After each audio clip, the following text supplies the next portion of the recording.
mga ka-GP. Dahil ngayon po mga kababayan ay nakita na natin na meron po talaga na kailangang managot dito sa mga problemang ito, sa mga ghost projects na ito, mga kababayan, ay nasampulan na po ngayon etong si Henry Alcantara. Si Henry Alcantara nung nakaraan, sabi nila, bakit ito ay sinuspende lang, mga kababayan. Ngayon po, hindi lang po basta suspende ang ginawa rito, mga ka-GP.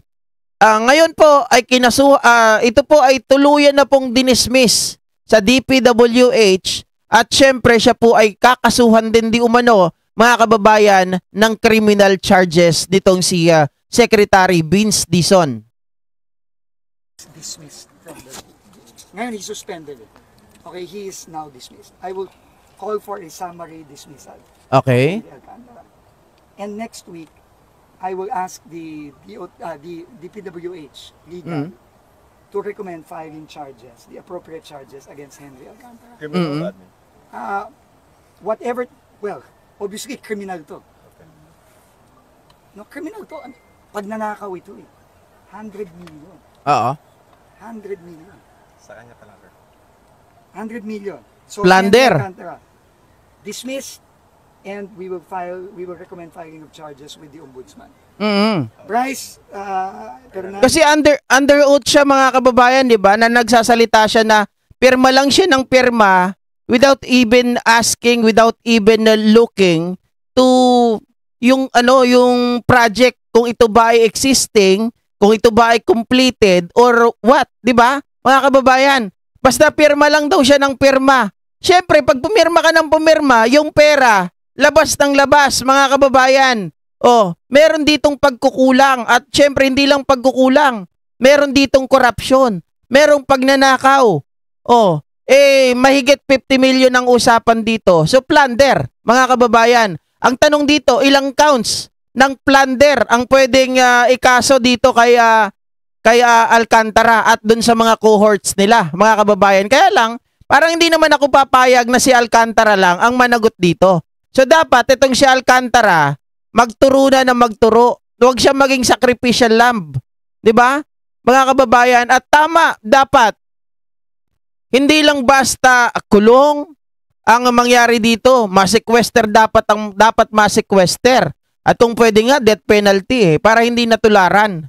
This JP Mendoza, I will already begin proceedings of dismissal. Sino daw? Si Mendoza tapos si Bryce Hernandez, mga kababayan. So yung dalawa, hindi pa po sila nadidismiss. I-recommend pa lang, mga kababayan, para ma-dismiss din ito. Yung pumalit kay Henry Alcantara, yun po si Bryce Hernandez. At si yung Mendoza na binabanggit ni Secretary Vince Dizon. No, may proseso tayo dyan, kailangan natin sundin yan. Oo. Pero sisimulan na natin yan at hindi ako magtataka na madidismiss na rin to very, very soon. Ayun ang maganda, mga ka-GP Natics. Hindi yung nangyayari, suspended lang muna kasi mainit ang usapin. Tapos pagkatapos, 'di ba? After a few months, eto na naman, balik na naman doon sa kanilang dating gawi. 'Di ba? Maganda talaga, mga kababayan, wag lang basta kulong.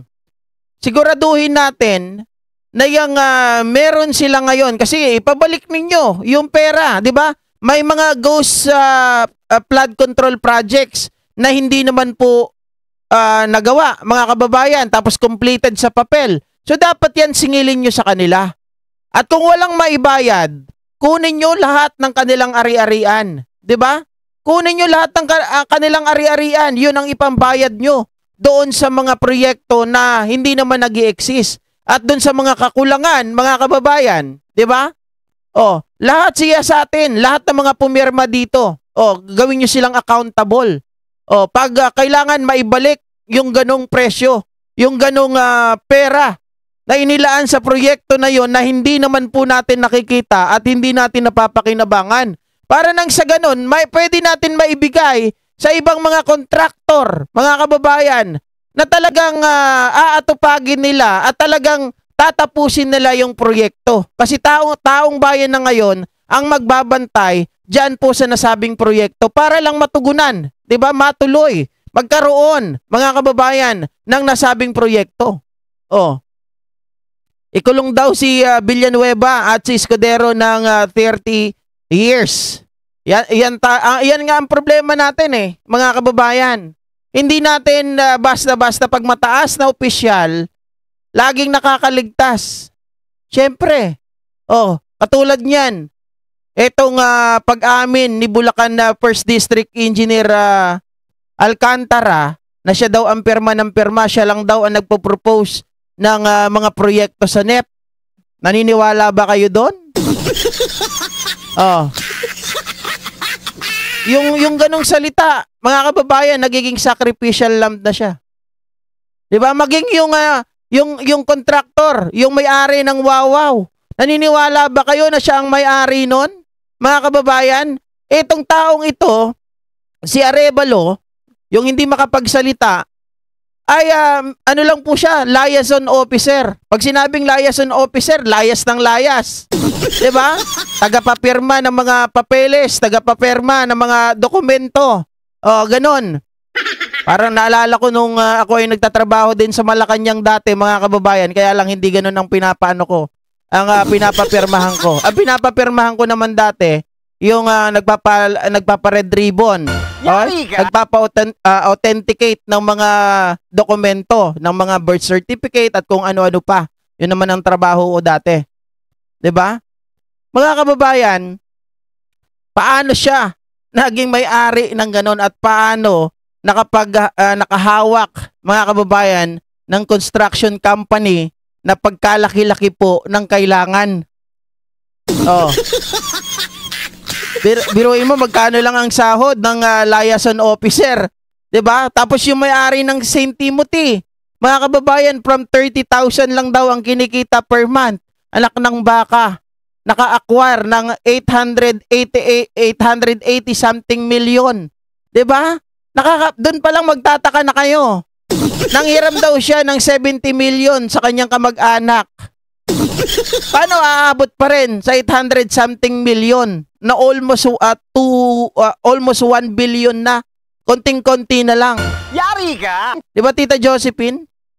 Sabi ni Sir Odelenon, dapat talaga magbuo na ng body si PBBM para mag-imbestiga sa flood control scam para may makulong na politiko, hindi yung sila mismo ang nag-iimbestiga sa sarili nila. That is exactly correct, mga kababayan.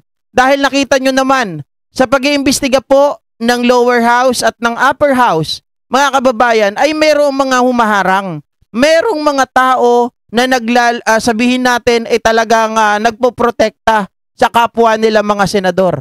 Nakita nyo yung pagpigil ni Marcoleta dito kay Tito Sen. Nakita nyo naman sa lower house, mga kababayan, yung pagprotekta rin ng anak ni Marcoleta na si Paulo Henry, mga kababayan, na madawit yung pangalan ng mga Duterte. Kaya nagalit itong si Congresswoman Janet Garin. 'Di ba? Nakita nyo yung pattern na talagang, mga kababayan, mahihirapan po tayo na malaman kung sino yung mga kasangkot na mga lawmakers dito kapag sila-sila lang ang nag-imbestiga. Kasi sila-sila lang din ang magtatakip ng mga kasama nila.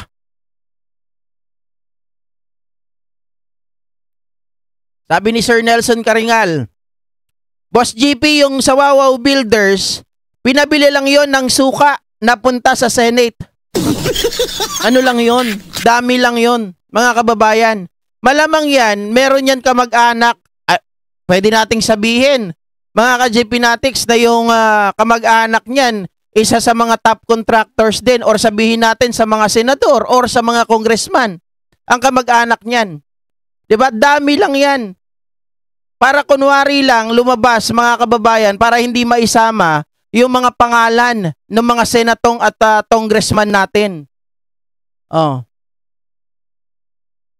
Ardayan, shout out. Bamlis Biminda Martinez, kung ako lang ang hindi ako papayag na makulong ang tatay ko si Alcantara, dapat kasama si Boy Dila.